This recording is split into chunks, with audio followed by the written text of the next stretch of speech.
I'd like to call to order the meeting for Bedford Township for July 20th, 2021. Please stand for the pledge.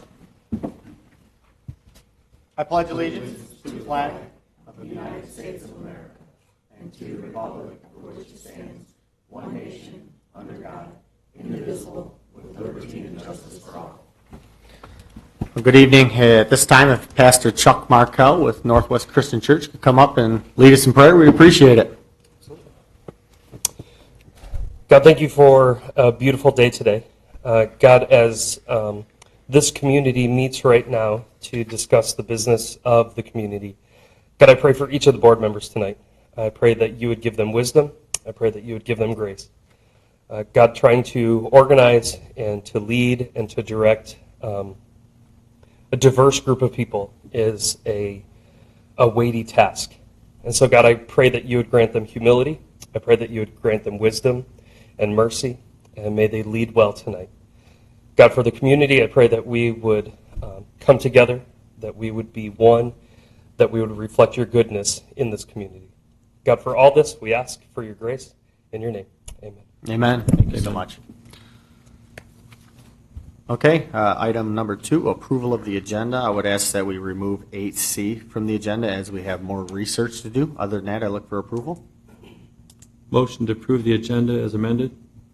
Support. Okay, motion and support by Mr. Bruning. Discussion?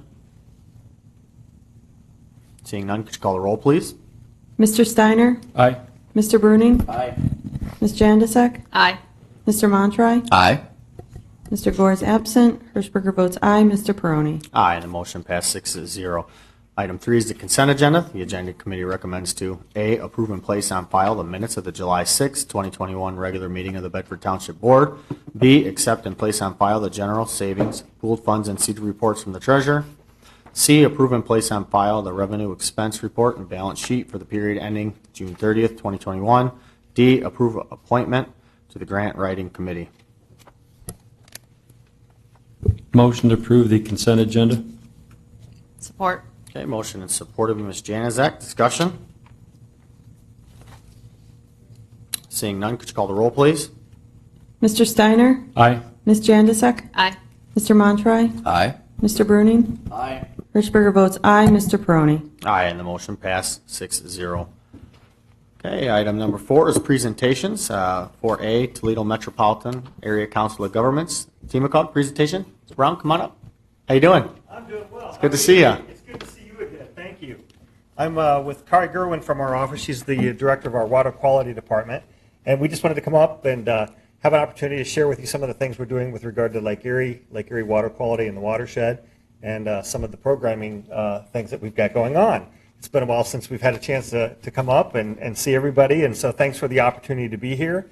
I saw our old friend Lamar over here, who, when he was in office, was very involved in Team McGog over the years, representing Bedford Township. Just a quick snapshot of what we do for those of you who are not familiar with us. The federal government in 1968 said to the metropolitan areas of the country, we're not giving you any more federal money to do roads and bridges and other highway projects unless you plan it as a region. So in 1968, Bedford Township, the city of Toledo, and some other area governmental entities said, that makes sense. We ought to be planning so that it makes sense. These are public dollars. It ought to contribute to the free flow of commerce and the public's flow of traffic. And we've been doing it this way since 1968. So you've been involved over the years, and we appreciate that. Under federal law, we are required to do the planning, all forms of transportation, whether it's bike, whether it's transit, rail for the region. But the federal government stipulates that we do that planning for you. And then we submit that to SEMCOG, and then they ultimately pay the bill, so with the federal dollars. So we're close partners with SEMCOG as well and working on your behalf, and we appreciate the opportunity to be here. We're going to focus today on water quality because that's a big issue still. Lake Erie, as you all know, especially when the wind's blowing out of the east, we see the algae, especially over in the western basin. So we continue to work with agriculture. They're our friend, not our enemy, but we know statistically they're about 80% of the primary contributors of nutrients that form algae in Lake Erie. That doesn't make them bad people. What that means is that we have a challenge in working with them to solve that problem. So agriculture, as we all know, has kind of stepped up to the plate as we develop more and more, and there's less and less farmland. Farmers are producing more food on less acreage and feeding more people than they ever have before. So we don't want to beat them up, but we want to work with them and accomplish some things. So with that, I'm going to stop, and then I'll wrap up at the very end. Kari's going to do a quick presentation for you and answer any questions you may have with regard to our region's water quality efforts. Thanks again for having us. Good evening, and thank you for having us tonight. Tim gave a really great introduction to the work that we do with water quality, specifically and more recently with working with the agriculture community. You've got some slides in front of you, which I'm not able to project tonight, but I hope we can flip through them together. So a lot of the work that we do on the water quality side is also mandated by the EPA, both the state EPAs and the federal EPA. And I'll get a little bit into that later, but I do want to just give you an overview of all of the program areas with our water quality program. We started out with regional sewer planning in the 1970s with our water quality program, and it's really just grown since then.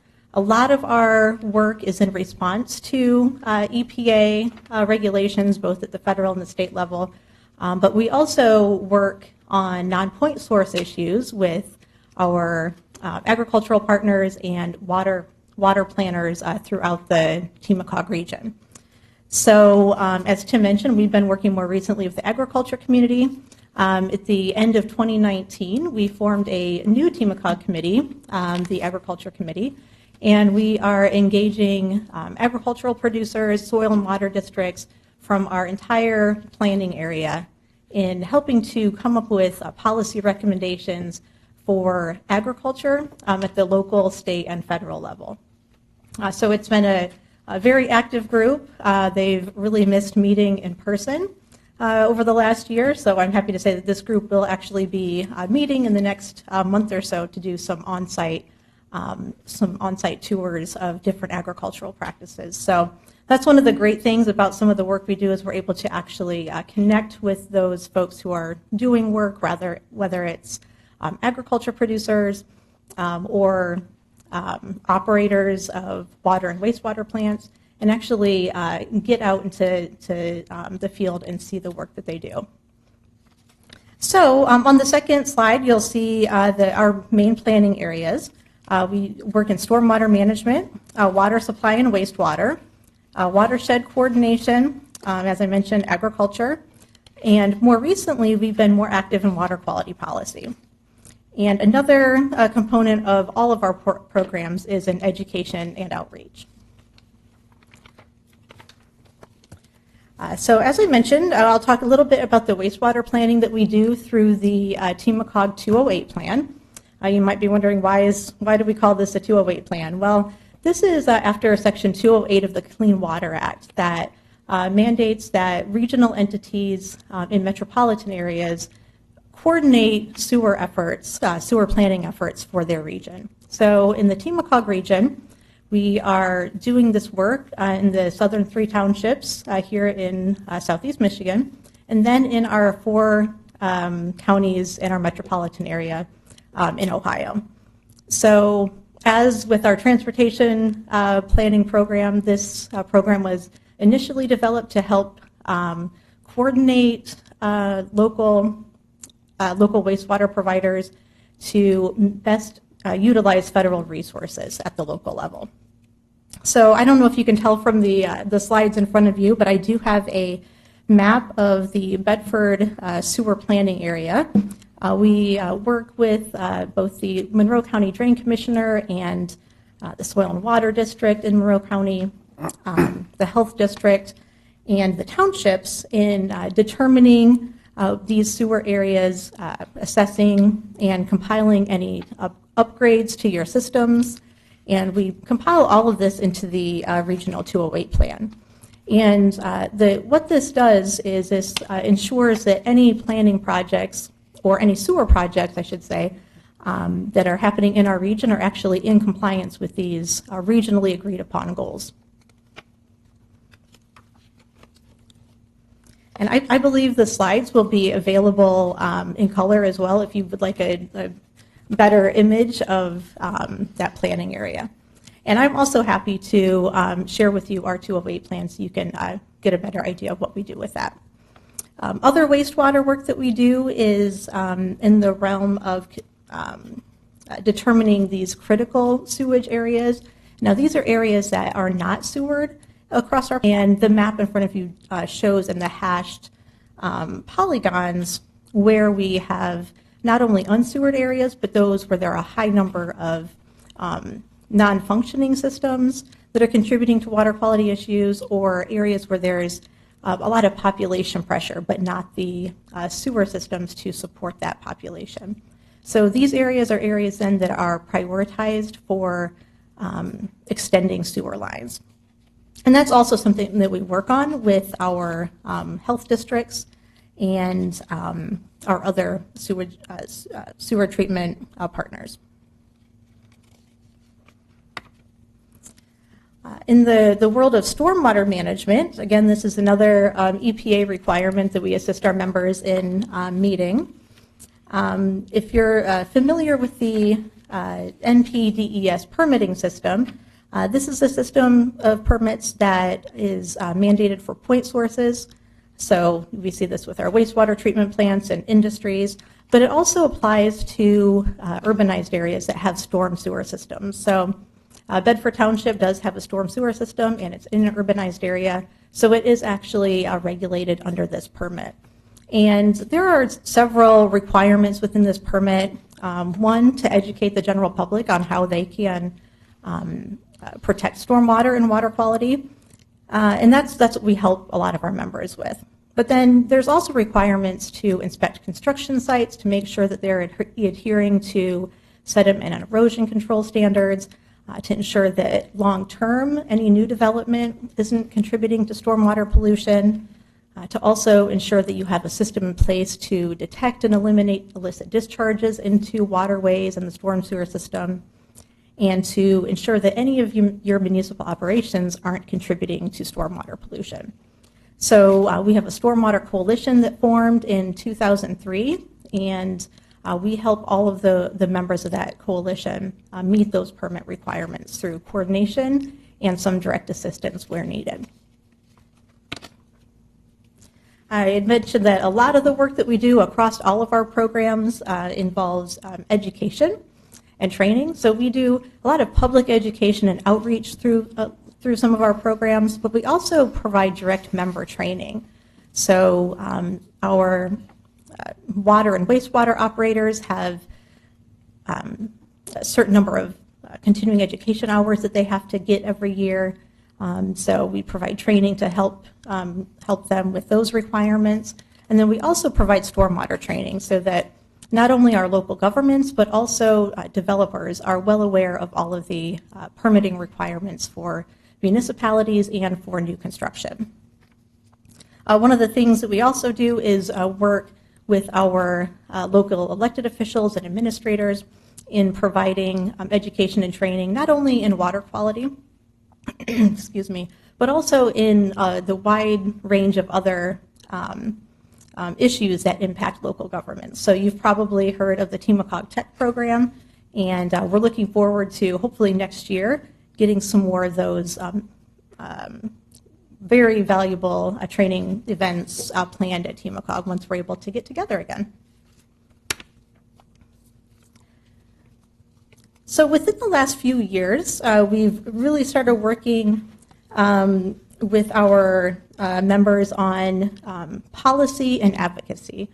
We see that the issues in Lake Erie are not necessarily related to, of course, any one source, but they really get back to the policies and the decisions that we make as a state and as a federal government and as local government. So we've developed a policy agenda that lists out TMACOG's water quality policy priorities and our funding priorities, and it's broken down into several policy briefs. I'd like to consider them fairly digestible, but you can find those on our website.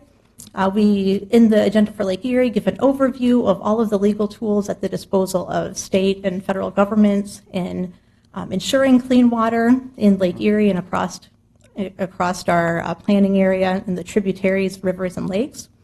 And then we also give specific recommendations for things like a Lake Erie TMDL.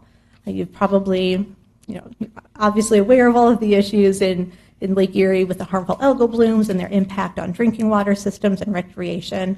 And you're probably also aware that Ohio EPA is committed to develop a TMDL that will address those sources of pollution and, where needed, allocate the funding and implement regulatory programs to help address those issues. So Ohio EPA is in the process of developing this TMDL now, and we've been actively working with our members to provide recommendations on how we think that can best support Lake Erie improvement.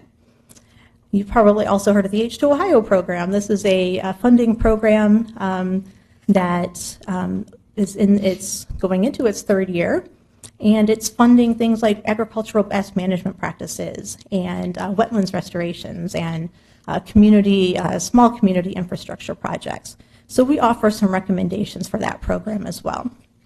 And then we have a list of agricultural recommendations and policies, policies that would help to support the restoration and protection of our natural drainage systems, recommendations for drinking water and wastewater infrastructure, for stormwater, and also for septic systems and on-site sewage treatment.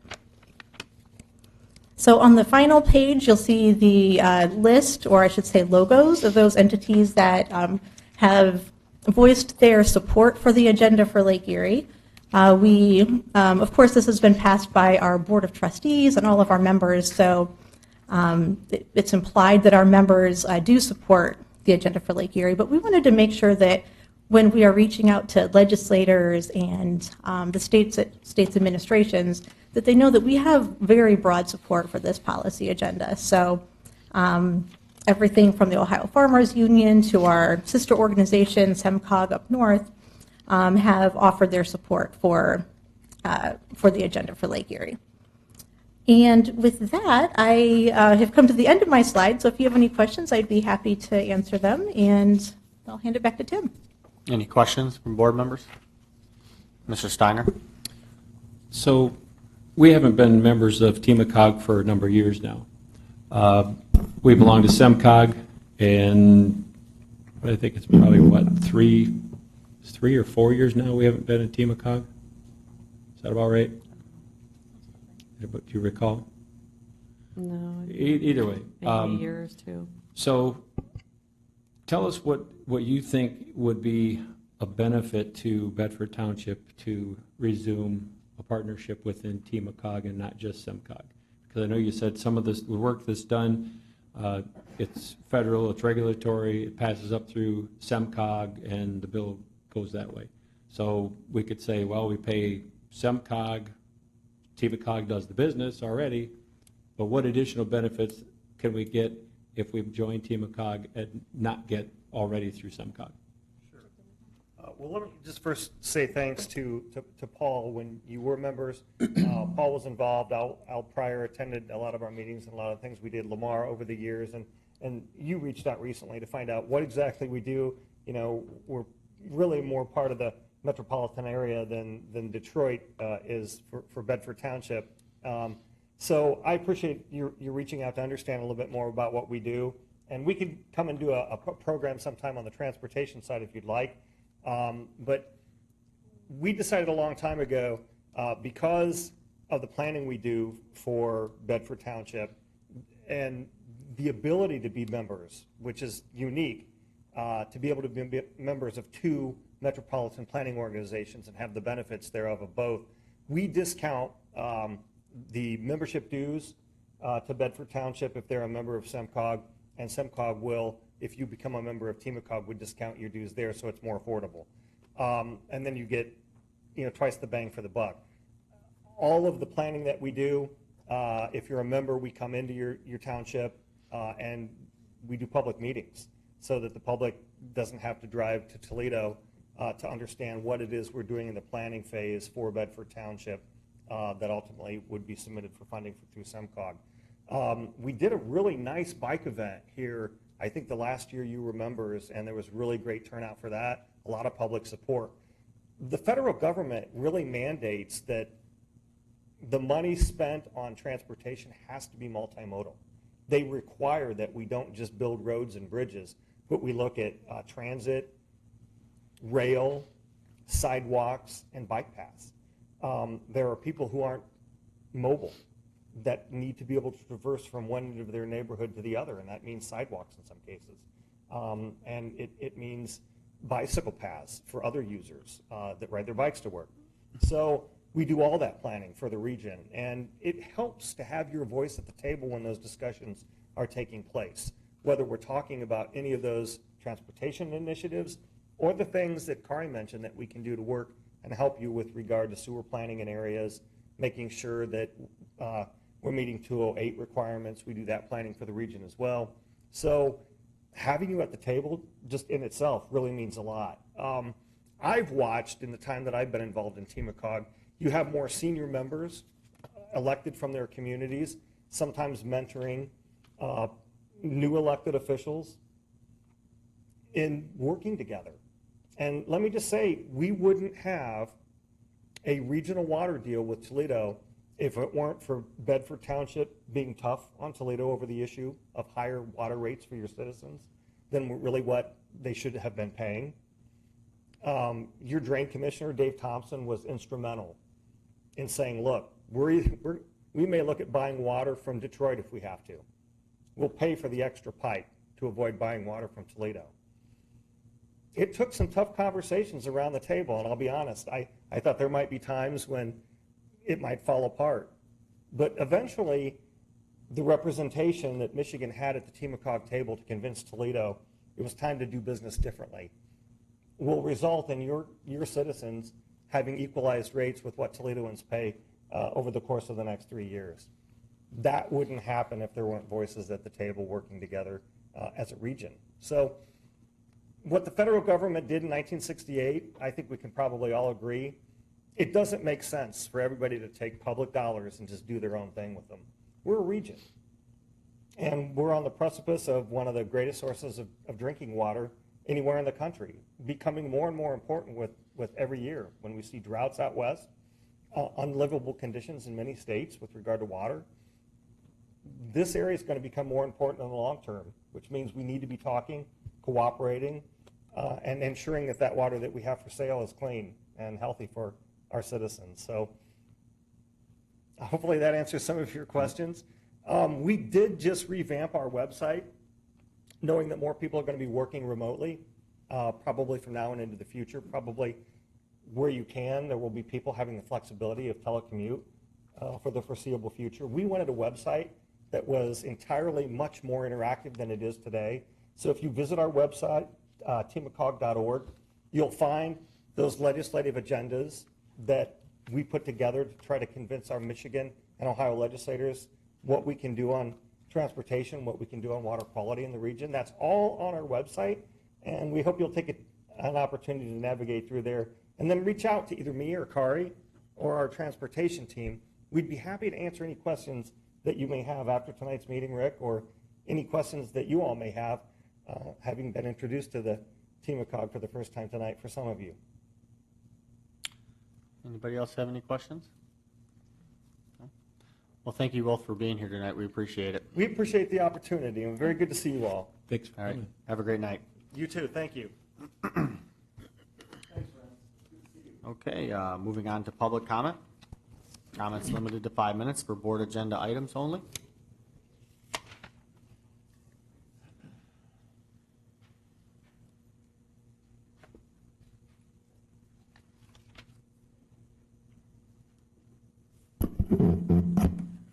Gail Kane, 1056 West Temperance. Well, as long as they just got done finished, I would encourage the board to join, once again, TMCOG. We already joined with the Soil and Water in the Conservation District. We had worked with Temacog in the past for bus transportation. Our people do get our buses that we pay for to that state line. They would prove to be a benefit to the Lewis corridor. SEMCOG is out of Detroit, and they do focus more on the big expressways, and they're focused more on the bridge and more on businesses. I think Temacog, although I'm a huge advocate of Bedford Township, remembering that they come from Monroe County and that our government center is in Monroe, we are too close to that border to ignore the efforts that Temacog could afford us as a group of people. And as our numbers are up, our voice should be up. We need to be sitting at as many tables as possible, and it will allow the township to give a different person a seat at that table so that we're not sending all the same representatives. These people here could work with the bike path group, not necessarily through Bedford Township, but as a voice for the whole area. So I just would advocate on behalf of that. I think we made a mistake when we let them go because they've always been a positive influence in the community. The other reason I would like to speak is regarding that bank property.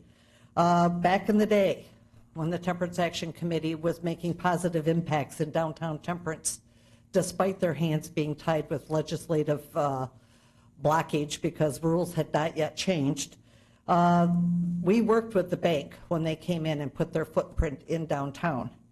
We spoke to them regarding the brownfield property that you will be discussing, and people need to remember it was a brownfield. So it has been cleaned up. It would be a shame to convert it back to a parking lot. We don't need more hardscape in downtown. And so all I'm going to say is if you decide to purchase this, or at least pay for the closing costs to have it belong literally to the township, could we certainly get input from the Temperance Action Committee Foundation Group and the current Lewis Avenue Corridor Group versus members of the board making a decision? I think it would be imperative for us. We had been promised by the bank people 3 associates ago that we would be allowed to submit a plan for that. So there have been many ideas put down for what we could do with that property. We need some green space in downtown. It's gone. We don't have any grass. And I will be back up at the end to discuss another matter. So thank you. Thank you for your comments. Have a great night. Any more comments?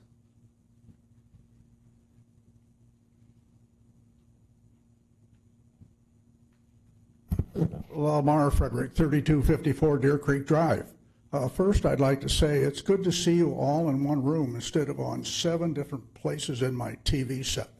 And George keeps moving you around once in a while, so it's good to see you all at the same time. I would like to add my concurrence that you strongly consider joining Temacog again.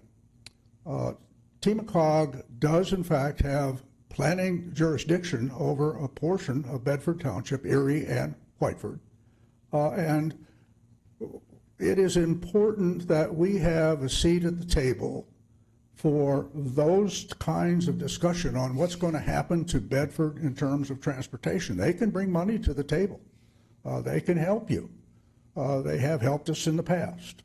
We have had members of the Bedford area serve on their executive committees. In fact, one was a chair at one time. So we have been actively involved with Temacog for some time.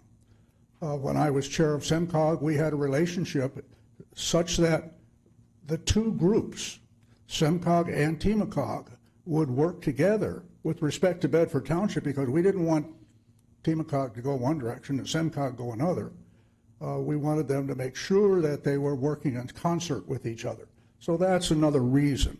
The water system. We are not really a part of the consortium of water in the Toledo area because we are not an Ohio organization, but we do buy from them, and we are part of that. We should continue to be part of Temacog because Temacog has an important cog, I use that word carefully, in the water system. And of course, Toledo runs around, and last week I heard they're going to spend hundreds of millions of dollars on their people. So TMACOG has an interest in what goes on with that water system. So I would hope you would consider strongly rejoining with them. Thank you. Thank you for your comments. Have a great night. Okay. Any more comments from the public? Okay, seeing none, moving on to staff reports.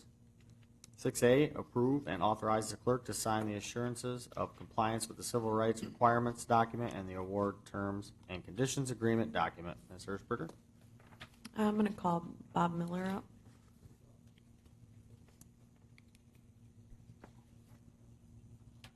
Good evening, Bob. Good evening. Before you, go ahead. Floor is yours. Okay, thank you. Before you are two documents that are required for me to file for our ARPA funds.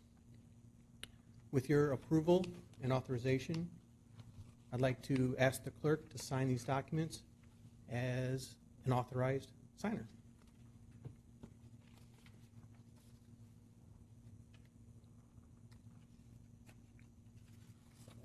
Okay. We just need it approved or we can't submit for the money. Okay. Look for a motion, or you have a comment? Yeah. Have we decided, I guess, that we are going to apply for it? I think would be the first question. And one of the questions I had, I don't know if, Marty, if you guys had an opinion one way or the other. I don't know if I was reading further into Phil's letter than may have been there, but I have apprehension on even applying for it, honestly, given some of the verbiage in the requirements that go along with it. I don't know if you guys, don't mean to put you on the spot. I don't know if you guys had a stance at all or an opinion one way or the other on that. We don't have an opinion. That's, of course, for the board to decide. And Phil did write some correspondence, and let's see, July 12th, and talked about the requirements. There are strings attached to the money, and there are criteria to be followed, record keeping to be followed, policies to be followed, and restrictions on the use of the money. And that's all tied with the Federal Social Security Act amendments. So Phil shared all that information. So it's just not, it may be free money, but it's very controlled and restricted. So the township has to, I guess, understand that there are these restrictions, and it's just not, it may cost you administration funds just to administer this money. I don't know how much it is or anything like that, but there are strings attached. Okay. Yeah, because I don't personally know if I want anything to do with it anymore. Like after reading some of the, like through the Social Security Act and the compliance, the assurances of compliance with the Title VI, all that stuff makes me very, at least moderately apprehensive. So I don't know if anybody else has an opinion on that or thoughts on all of that. Yeah, for sure. Okay, one comment is if you look on the one document where the second page is called Award Terms and Conditions, it'd be item number 6. This is addressing the administrative costs. There will be no cost to us. All those costs can come right out of the ARPA funds. 2, I would highly recommend that we do file for these funds because we definitely can help the community. If for whatever reason we do not use the funds, we can return them. We do plan on setting up a committee that will help us determine what the eligible funds are to make sure we don't make a mistake. And again, with these administrative costs, we do plan on looking into hiring a part-time person to keep track of all the tracking, just to make sure we don't make a mistake. So we have all those bases covered. This is a lot of money. It can really do a lot of good for the community. Mr. Steiner. A lot of what I had underlined throughout is also spelled out quite a bit by Mr. Graham. And my questions too were, and you've just answered part of it, who's going to be the overall keeper? I mean, you talked about a part-time, but I'm assuming, or I shouldn't say assume, my guess is, are you going to be the overall general keeper up through you and Mrs. Hirschberger? That's correct. With the committee involvement, too. Right, but I'm saying, but you, to perform the function of making sure that we're in compliance, we're on track, we've got to have, a couple of these procedures that have to be followed to a T, like the complaints and complaint logs, things like that. And I'm sure, like a complaint log, anybody could handle that. I mean, if you have a part-time person. Yep. Now, you said certain things can be paid for out of these funds. Will that person's wage be able to be paid out of the fund as well? That's correct. So once again, we're not paying for that person. It's going to come out of these particular funds. Now, I know I saw before where some of the funds they talked about half of them for the first round and the other half the second round. So if you apply, what is it, 3.2? Around that. Give or take. Give or take. So let's just say 3 million, it's easy. So the first round, $1.5 million, do they release the entire thing? Or do they earmark that for you, and then when you have the project, you say, okay, I've got this project, 150,000, I want to draw off my 1.5. Do we know that? Or? It'll come directly to our account. Okay, so the 1.5 would be up front. The half, yes, that's correct. Half up front, then half a year later. Okay. And I know it says through 2024. I got confused by the one part that said period of performance. The performance for the award begins on the date hereof and ends on December 31, 2026. But yet, I see the recipient may use awards to cover eligible costs during the period that begins March 3rd, 2021 and ends on December 31st, 2024. So does that tell me maybe that, yes, we've got a project, we put it into play, it starts in 2024, but we can, say if you're, whatever, some kind of infrastructure, that it can continue all the way to 26, but must be completed by 26. That's correct. We have to have contracts signed Okay. by the end of 2024. And as you said right up front, you apply for the money comes, you don't use it, you send it back. So there's no penalty to do that. No. So that really is on our behalf that, number one, there's no actual cost coming to the township. That's the big thing that, I mean, like you said, free money is never free. There's usually some kind of tie. I mean, a lot of our biggest ties right here are you must, and it's not you should, it's you must do this, and this. If we feel we've got all those bases covered, Trudy and Bob and your department would be the primary gatekeepers. I'm definitely, comfortable with us moving forward on something like this. Do you have anything else, Craig? Well, I guess I don't. If this particular motion is us, in essence, approving that we're applying for it, I have no problem with Trudy being the authorized rep.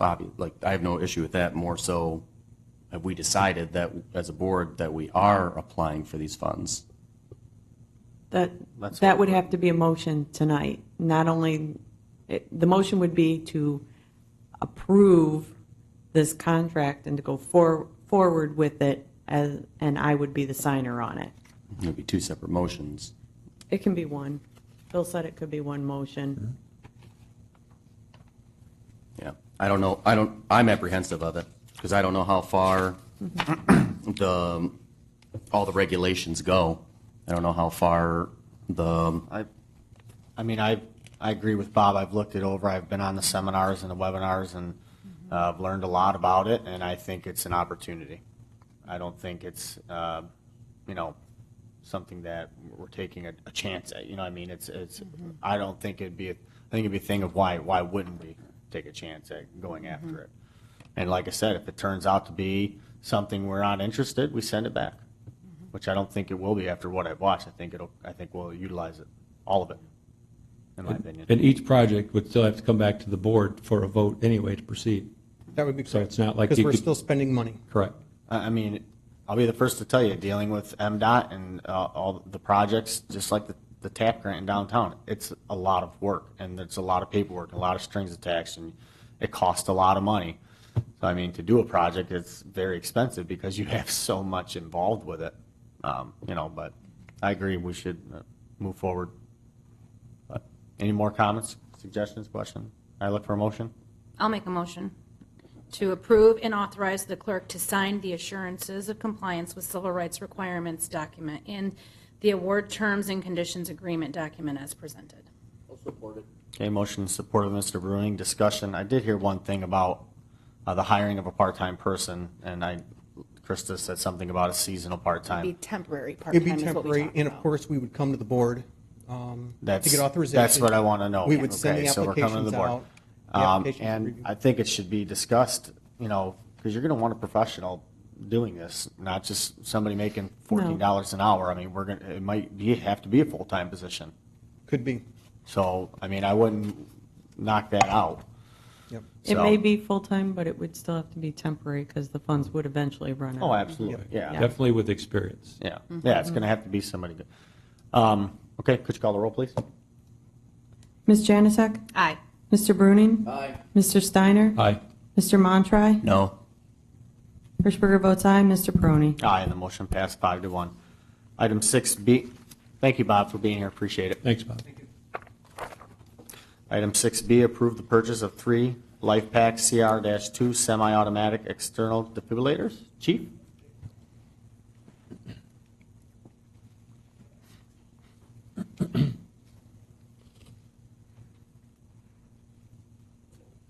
Good evening. So this is pretty straightforward. This is similar to the request we've had the last couple of years.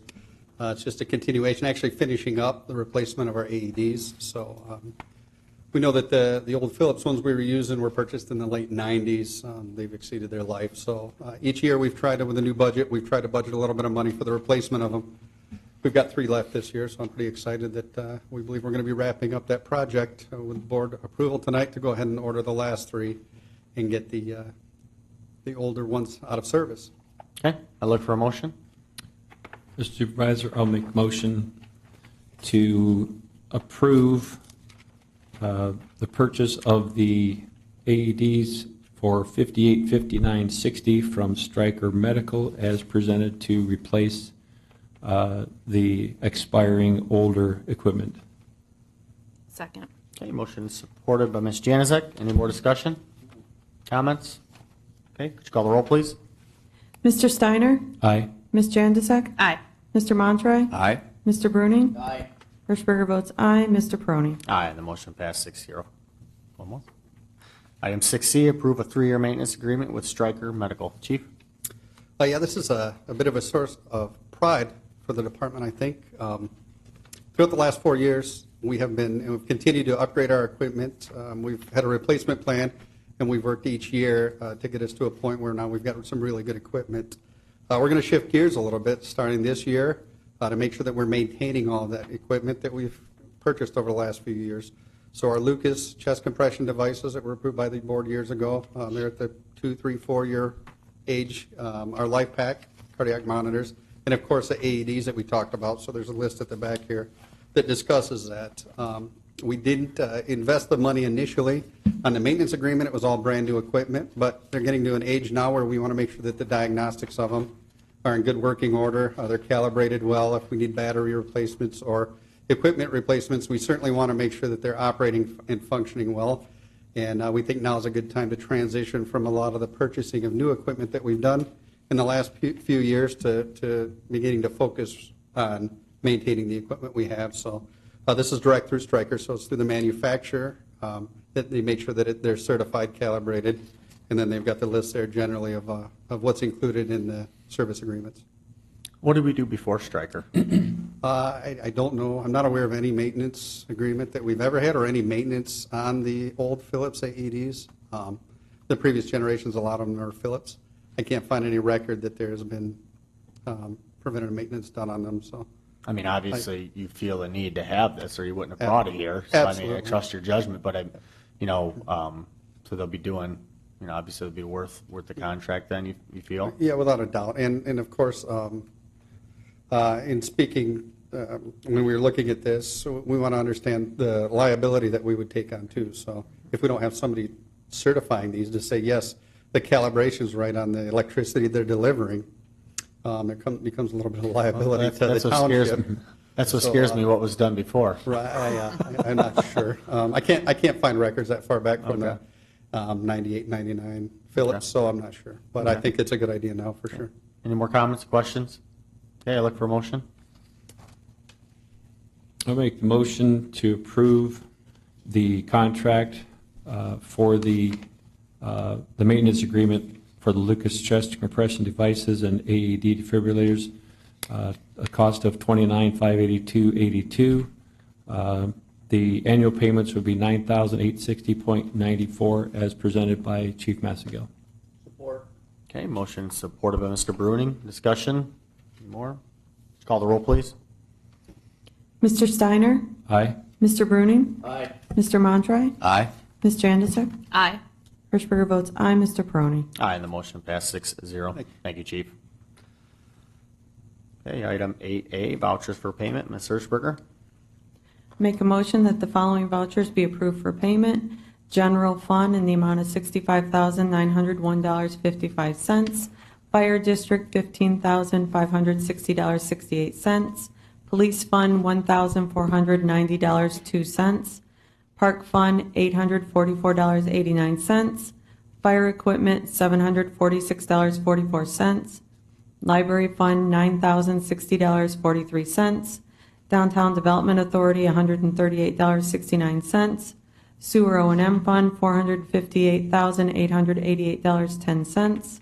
Trust and Agency Fund, $2,302.78, for a grand total of $554,933.58. Support. Okay, motion and supported by Ms. Janazek. Discussion? I just want to let everybody know that the O&M fund is high at this time because of the bi-monthly sewer O&M charges that we pay to the Drain Commission. Okay. That's what that is. Could you call the roll, please? Hirschberger votes aye. Ms. Jandisek? Aye. Mr. Steiner? Aye. Mr. Bruning? Aye. Mr. Montroy? Aye. Mr. Peroni? Aye, and the motion passed 6-0. Item 8B, final preliminary plat approval extension for Hickory Creek, final preliminary plat 5. Come on up. How you doing?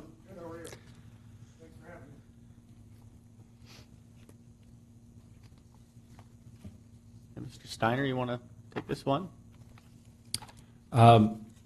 This one is the extension for the Hickory Creek Plat 5. Due to the requirements and time frame, since they have not started construction, the original approval from September 17 of 2019 will expire September 17 of 2021.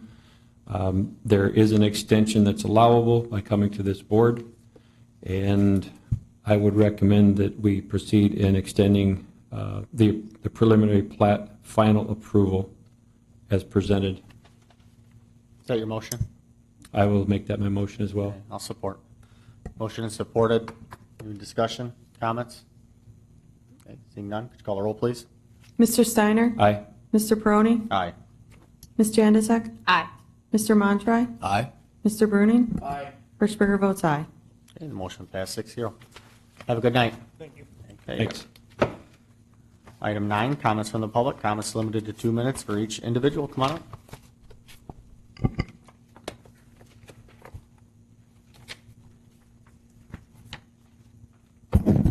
Gail Kane, 1056 West Temperance. Tonight, I would like to remind the public as well as the board that this weekend will be the number 2 pickup for the Adopt a Road program. So people need to be careful, drive carefully, don't run over their red bags. They'll start either Thursday night after 5 and through Sunday here. The water level's high in the ditches and the grass is growing, so they're going to have their hands full as it is. Relative to that Adopt a Road program, there were some issues that were shared with me from Adopt a Road members. We have people that seem to have forgotten their social rules of etiquette. You don't mow your grass towards your neighbor's property. You don't mow your grass into the road.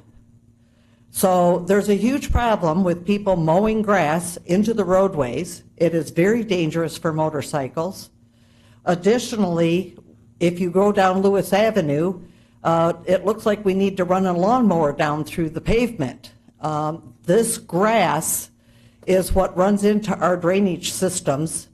Any place where the curbs are, the grass is growing in the roadway. And they were down there in front of Jacobs. It's the road commission has to clean these drains out. In my opinion, if you're going to let your mowing company blow their grass into the road, the business should be responsible for cleaning out that drain.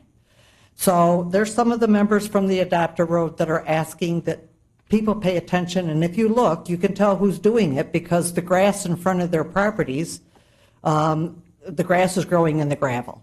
And the road commission isn't doing those gravel sideways anymore. So, and it's not good to be running around with spray trying to kill the stuff. So you just either bag it when you're mowing towards the road, blow your stuff back into your own yard, and whatever you do, don't blow it into the road. So I know, Mr. Peroni, you may have to, they've asked.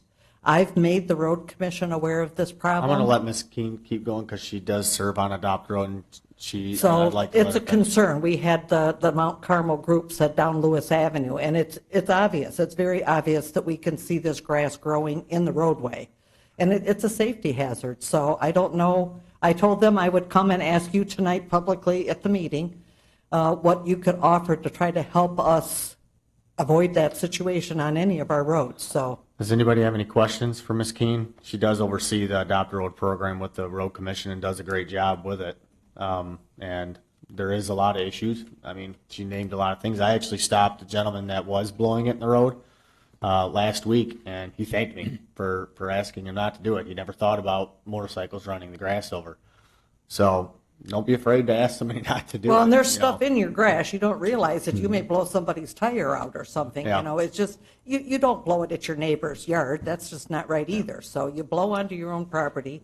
It's just like snow. I met with the road commission today discussing this, the people blowing it in there. So, but it's plugging these water drains. So here we've got a group of people talking about our water, and that's where it's going. It's going right down into those drains. Well, that's why they ask you not to burn in the ditches and do the leaves in the ditches, same thing. So, Mr. Steiner? Yeah, so any help you can give us, Mr. Peroni, would be Yeah, appreciative. I would So put- to get I'll these put a post out there. roads cleared, so. For sure. So when you do talk to the road commission again, because I've brought it up before and it doesn't seem to go anywhere, I've had a couple of people point out, when you're going down Lewis Avenue, primarily from Stearns going down to the state line, there's a lot of grass and weeds growing between all the seams, and it's also impeding the water flow that's streaming toward those drains. This is the whole process. But not just, I'm not talking just the loose grass, but I'm talking the stuff that's impeding. And then, of course, that loose grass builds up against that, and then we start to see these puddles,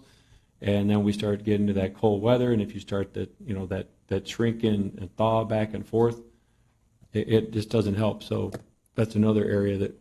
Right, that's, it's needs to just be- a big, huge problem. These people that blow their grass into the roadways, whether it's a curbed road or, say, in downtown Temperance, we don't have the curbs, and they still blow it.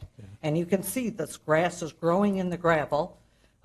It's not good to have to spray it because the drainage of the water will eventually take that spray right down the road as well. So it's, they bag it or blow it into your own yard. You just, but it's a big problem. And Knights of Columbus, they're on Lewis Avenue. So they said in the curbed area, and I did see the road commission down there trying to clean out in front of Jacobs. I mean, it was just, they were digging and wadding. So it gets in there and then it plugs the drain. And then you have to have these big trucks that come in and they have to get down and actually clean out that drain. So then the drain commissioner has to do assessments for the drains. So it's a big vicious circle. So it's just a matter of using what's up here. It adds to the bill. Yeah. I'll call the So- road commission tomorrow about Lewis Avenue and Stearns as well. Yeah, because they were down there, they cleaned in front of Jacobs and the rest of the way down. So all my group knows that they need to be paying attention to this. So any help, great. Yep, I'll do a post. Okay, any more comments from the public? Okay, seeing none, moving on to comments from township board members. Mr. Steiner? You're gonna mix up I'm- again, like, you're gonna mess up again and go right down? I was thinking about that, but no. No, it's that time of year, people are out there with the motorcycles, and people are a lot freer, and since we're not in the mask season anymore,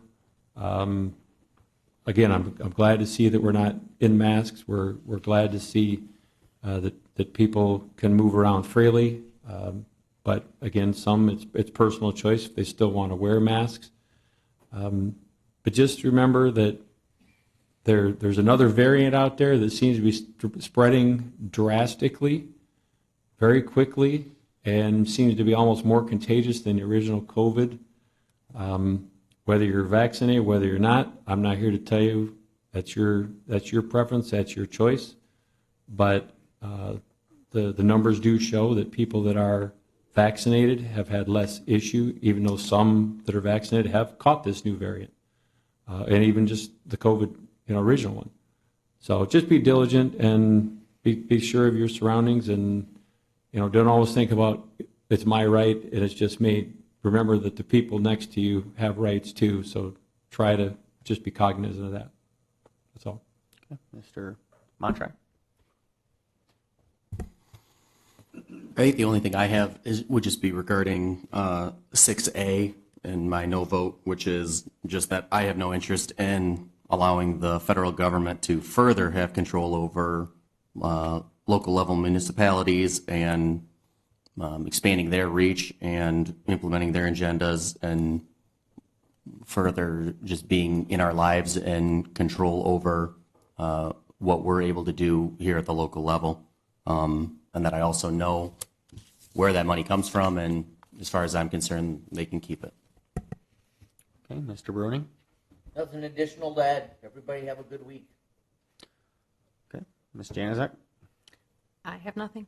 Okay, Ms. Hirschberger? Nothing. Okay, I would love to work with Temperance Action Committee and Lewis Avenue Committee on the lot. I think we should all have input on it. I do know a lot of discussion has been parking is an issue downtown, but I agree. We need green space as well, but, but we can definitely put our heads together and figure out what's best. I do know youth group will be out this Sunday from Compelled Church doing the road. I do serve with the youth group at Compelled, and, you hear of tragics every year of kids getting hit on the roads, and I would hate to hear that happen. So please be off your phones and pay attention for Adopt Road, because they do walk right down the roads. So we don't need another tragedy in our community.